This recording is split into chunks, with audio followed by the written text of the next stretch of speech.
On October 3, 1849, a man named Joseph W. Walker was headed to Gunners Hall in Baltimore to vote, as it was Election Day. Once there, he discovered a man lying in the gutter, delirious and wearing shabby, second-hand clothes. This turned out to be Edgar Allan Poe, the popular American Gothic poet and author. Upon finding him in this state, Walker asked Poe if he knew anyone in Baltimore. Poe answered with the name Joseph E. Snodgrass, who was a magazine editor who had some medical training. Walker wrote to Snodgrass, "Dear Sir, there is a gentleman, rather the worse for wear, at Ryan's 4th Ward Polls, who goes under the cognomen of Edgar A. Poe, and who appears in great distress, and he says he is acquainted with you. He is in need of immediate assistance. Yours, in haste, J.O.S.W. Walker, to Dr. J. E. Snodgrass." Almost a week prior to this encounter, Poe had left Richmond, Virginia to visit Philadelphia. However, Poe never made it to Philadelphia. He also never returned to New York, where he had been living at the time, where he had planned to get his aunt to take her back to Richmond to attend Poe's upcoming wedding. Poe died on October 7th. He never regained enough consciousness to tell anyone what had happened. This has led to many theories about how America's favorite mystery author met his demise. During Poe's last few days, he wavered between delirium and hallucinations. According to his physician, he called out multiple times for someone called Reynolds. This person has still never been identified. The cause of death was recorded as phrenitis, which is the swelling of the brain. Throughout the years, a plethora of theories have come out guessing what happened to Poe.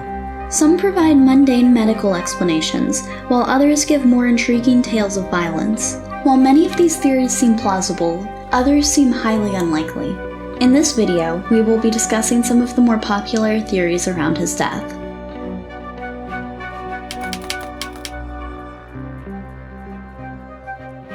One of the theories argues that Poe died of mercury poisoning, most likely caused by the cholera epidemic he was exposed to that July. Poe's doctor prescribed calomel to treat him, which was mercury chloride. Mercury poisoning can cause hallucinations and delirium, which could explain some of Poe's symptoms. Heavy metal tests conducted on Poe's hair revealed elevated levels of mercury in his system. However, even at the highest concentrations found, the levels were still 30 times lower than those found in mercury poisoning. Plus, why would this have led to Poe being found in a gutter wearing someone else's clothes? I find this theory among the more speculative ones, given the lack of explanations and evidence, but you can draw your own conclusions about it.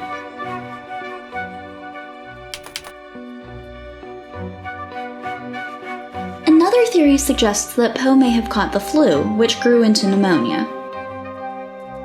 During Poe's last night in Richmond, he was very sick.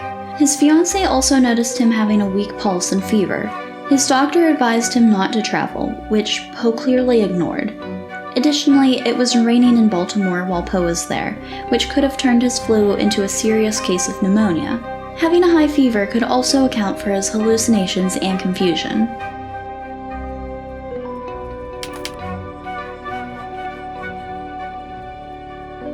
One theory that has gained traction over the past few decades is that his death was caused by rabies.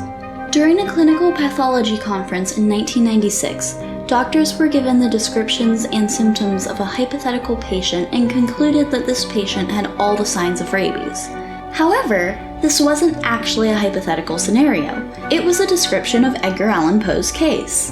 The description detailed how the patient was comatose when admitted to the hospital. The next day, he began perspiring heavily, hallucinating, and shouting at people who weren't there. The day after, the patient seemed to be getting better, but he couldn't remember becoming ill. On the 4th day, he once again became confused and belligerent, then calmed and died. While he was still alive, the patient had a difficult time drinking water. All of these symptoms were a textbook case of rabies, and the conference came to the conclusion that this was clearly what the patient had died of. There was never any evidence of an animal biting Poe. However, this is common in rabies victims, given that about 25% of them can't remember being bitten. After the bite occurs, symptoms can take up to a year to appear. When they finally do appear, victims usually die within a few days. To this day, there have only been 15 reported cases of humans surviving rabies.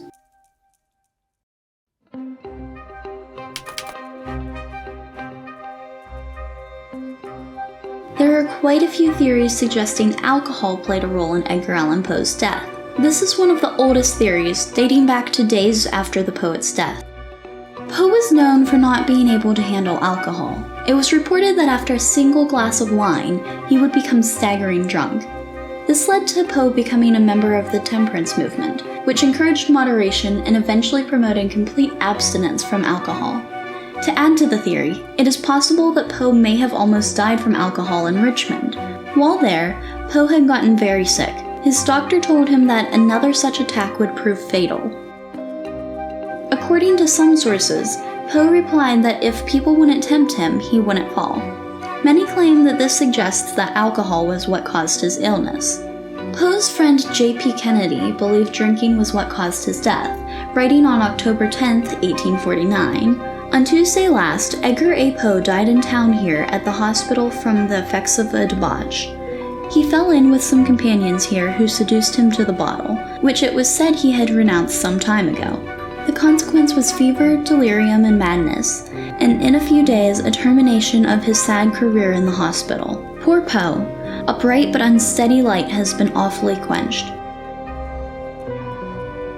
Although some aspects of this theory seem believable, it also fails to explain a few things. Poe was unaccounted for 5 days. What happened? Why was he wearing secondhand clothes? Samples from Poe's hair were also found to contain low levels of lead, which suggests Poe kept his sobriety.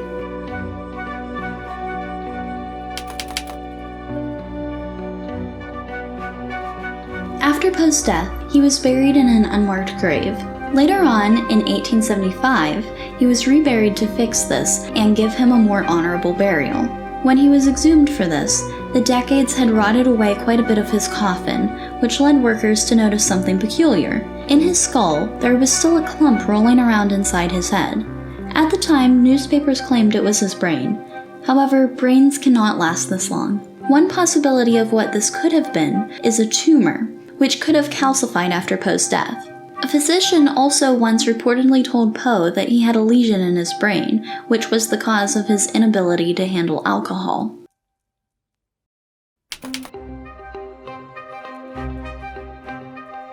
The final theory we'll discuss is my personal favorite.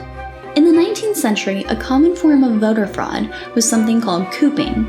When this happened, gangs would kidnap people and disguise them, then force them to vote for a candidate several times under different aliases.